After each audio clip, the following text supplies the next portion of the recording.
Assalamualaikum warahmatullahi wabarakatuh. Perkenalkan, nama saya Mahendra Nathan dari kelas F1 Akuntansi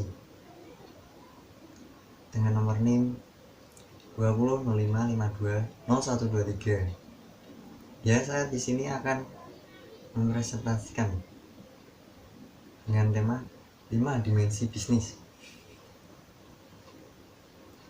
Ya, yang persoalan mengenai etis dan tidaknya suatu kegiatan bisnis dan ada atau tidaknya hubungan antara bisnis dengan etika sempat menjadi isu perdebatan.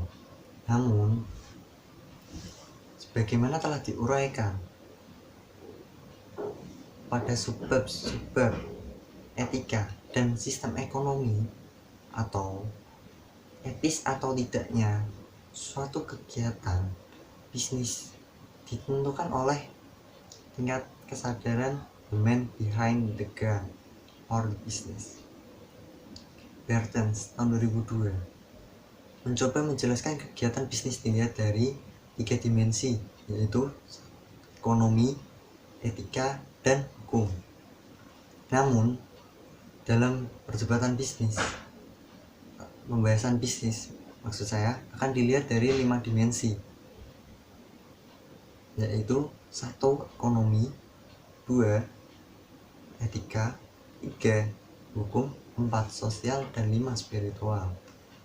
Kita masuk subbab yang pertama, yaitu dimensi ekonomi. Bisnis paling mudah dimengerti bila dilihat dari dimensi ekonomi. Dari sudut pandang ini, bisnis adalah kegiatan produktif dengan tujuan memperoleh keuntungan dan menjadi tulang punggung kegiatan ekonomi. Keuntungan berdasarkan rumus yang sudah dikembangkan oleh para akuntan, yaitu penjualan atau revenues dikurangi dengan harga pokok penjualan atau the cost of goods dan beban-beban atau expense. HPP dan beban bagi akuntan merupakan harta yang telah dikorbankan untuk menciptakan penjualan pada periode ini dan sering disebut dengan expired cost of goods. Harta adalah sumber daya ekonomis yang masih mampu mempunyai manfaat untuk menciptakan penjualan pada periode mendatang dan sering disebut juga dengan nama unexpired cost. Tetapi para ekonom sering menyebut dengan istilah faktor-faktor daripada dengan sebutan harta yang biasa digunakan pada dunia bisnis dan akuntansi.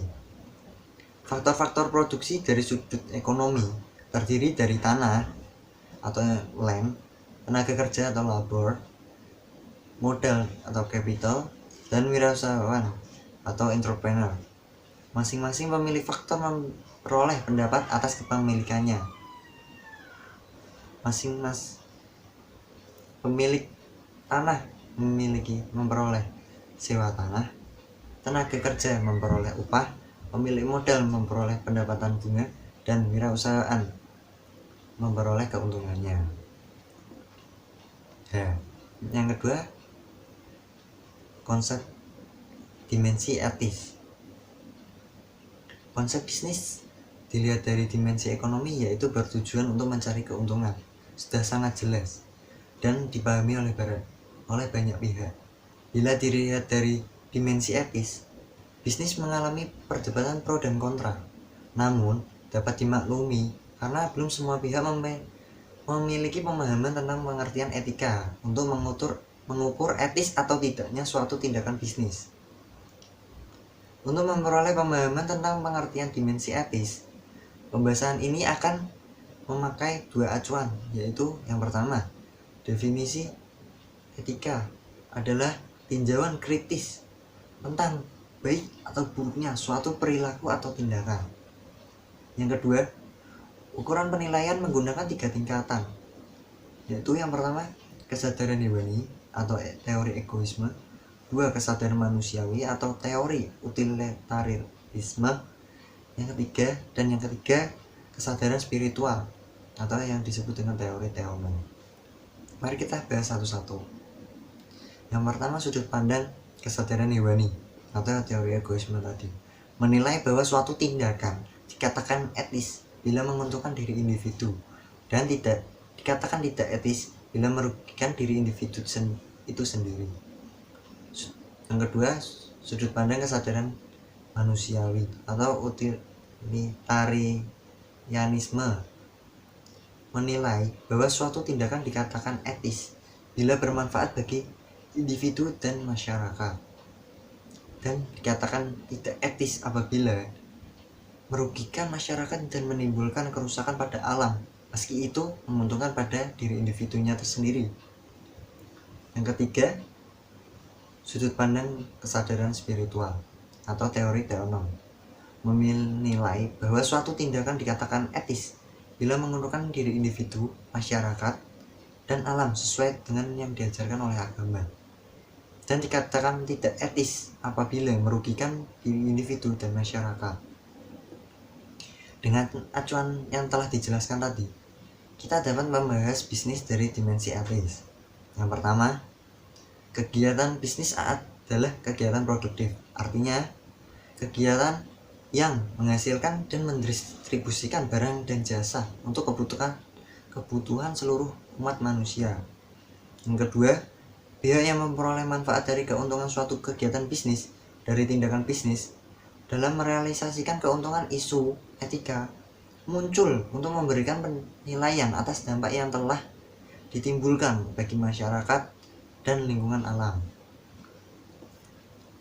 Kita masuk bab yang ketiga, yaitu dimensi hukum.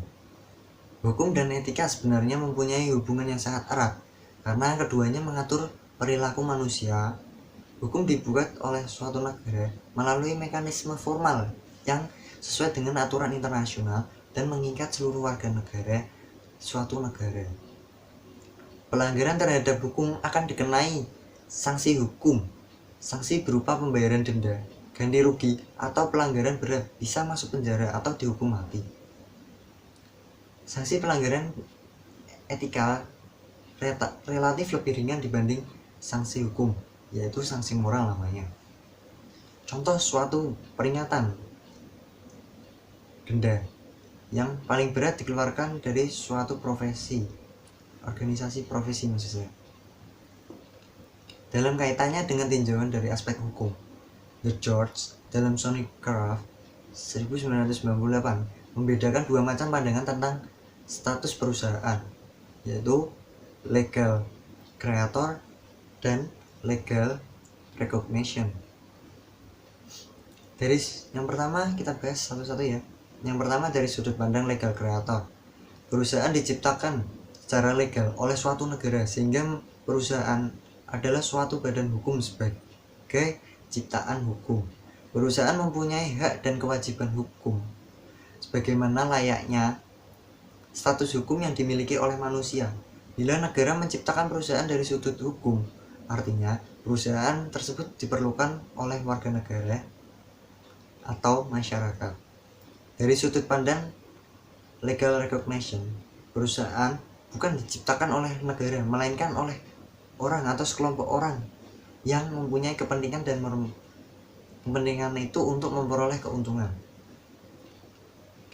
Terlepas dari pandangan apapun tentang hukum suatu perusahaan, setiap perusahaan bila ingin memperoleh jaminan hidup jangka panjang harus tunduk pada berbagai peraturan hukum dan perundang-undangan yang berlaku di suatu negara tersebut. Hukum memang seharusnya mencerminkan moralitas, misalnya hukum persaingan dagang, undang-undang tentang KPK, undang-undang tentang HAM, dan undang-undang yang lainnya. Untuk hukum atau undang-undang seperti ini, hukum dapat dijiwai oleh moral yang baik. Hukum yang tidak etis dapat menimbulkan kontroversi bila dilihat dari aspek etika. Saya ambil satu contoh, yaitu undang-undang tentang pemilihan kepala daerah atau pilkada yang berlaku saat ini. Undang-undang ini tidak mengakomodasi calon perorangan sehingga semua calon harus dari partai politik. Kita masuk bab yang keempat, yaitu dimensi sosial. Perusahaan saat ini sudah berkembang menjadi suatu sistem terbuka yang sangat kompleks. Sebagai suatu sistem, artinya di dalam organisasi perusahaan terdapat berbagai elemen, unsur orang, dan jaringan yang saling terhubung, saling berinteraksi, saling bergantung, dan saling berkepentingan. Sebagai sistem terbuka, perusahaan terdiri atas elemen-elemen yang ada di dalam perusahaan maupun dari luar perusahaan. Elemen dari dalam perusahaan terdiri atas sumber daya manusia dan sumber daya non-manusia. Contoh dari sumber daya manusia yaitu tenaga kerja, manajer, dan eksekutif. Contoh dari sumber daya non-manusia terdiri atas uang, peralatan, bangunan, dan lain sebagainya. Sedangkan elemen yang dari luar perusahaan terdiri atas faktor manusia dan faktor non-manusia. Contoh faktor manusia yaitu pemasok, pelanggan, dan penanam modal. Contoh dari faktor non-manusia yaitu alam atau bumi itu sendiri. Itu tadi dari dimensi sosial. Kita masuk ke bab selanjutnya, yaitu bab yang terakhir, yaitu dimensi spiritual. Keberadaan perusahaan diperlukan untuk melayani kebutuhan masyarakat bila perusahaan dilihat dari dimensi sosial. Sepanjang masyarakat memerlukan produk atau produk perusahaan akan tetap dapat eksis. Kegiatan bisnis dalam pandangan barat tidak pernah dikaitkan dengan agama.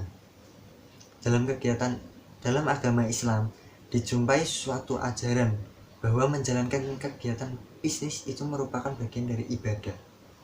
Diatur berdasarkan wahyu yang tercantum di dalam Al-Quran dan Sunnah Rasul yang dikatakan Dawam Raharjo pada tahun 1990. Dawam Raharjo mengatakan bahwa ada 3 doktrin dalam Islam, yaitu ibadah, akhirat, dan amal soleh. Nyoman Expanded tahun 2002 mengemukakan bahwa dalam Bhagavad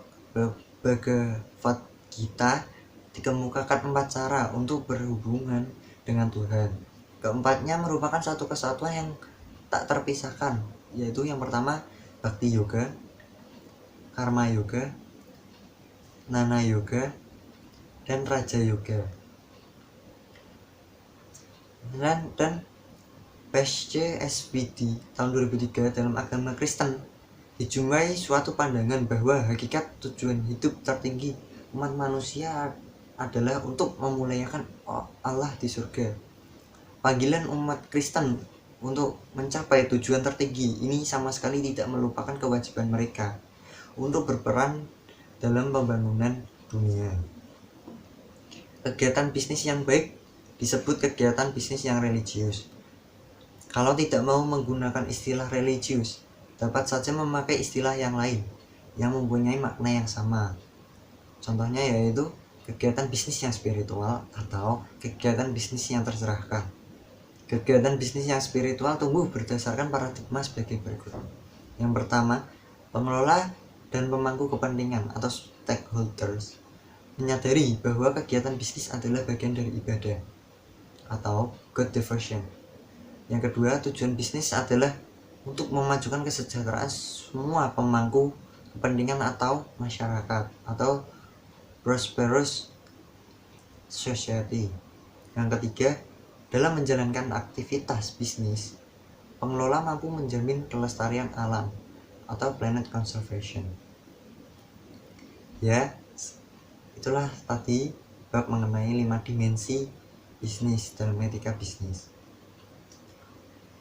Dan kesimpulan yang dapat saya sampaikan yaitu masih setiap dimensi pasti mempunyai sudut pandangnya masing-masing, dan setiap dimensi itu menimbulkan pro dan kontranya sendiri-sendiri. Jadi tidak semua di etika dalam 5 dimensi bisnis ini semuanya pro dan setuju, pasti ada kontranya, tidak semuanya pro. Jadi semua 5 dimensi ini pun saling berkaitan satu sama lain. Dan